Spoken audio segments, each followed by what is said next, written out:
Certains ont songé à dissiper préventivement la puissance des grands séismes en provoquant plusieurs petits.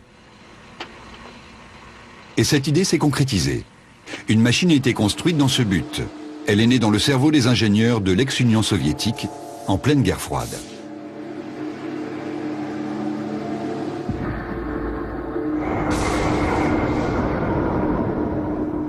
Conçue pour fournir une nouvelle source d'énergie, la machine à tremblement de terre avait la puissance d'un petit réacteur nucléaire.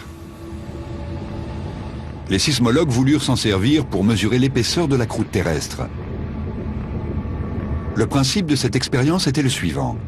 En traversant un puissant champ magnétique, l'échappement d'une tuyère de fusée provoquait des sortes de coups de foudre capables de se propager jusqu'à 50 km de profondeur.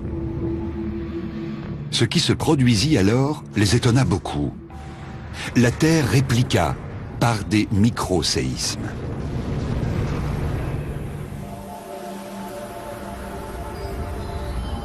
De là à imaginer qu'en soulageant la pression accumulée sous la croûte terrestre, on pourrait éviter un grand séisme comme celui qui menace Istanbul, il n'y a qu'un pas qu'il ne faudrait pas franchir à la légère. Car si une telle machine était positionnée sur une faille tectonique, nul ne sait ce qui pourrait advenir. Peut-être une incontrôlable réaction en chaîne de tremblements de terre et de tsunamis dans le monde entier.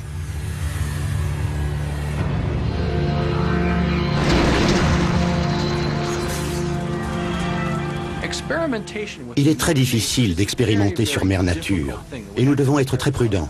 On pourrait en fait déclencher un séisme plus important que celui que nous tenterions d'éviter. Des militaires américains ont acheté la machine à tremblement de terre à l'issue de la guerre froide. Où est-elle aujourd'hui? Nul ne le sait.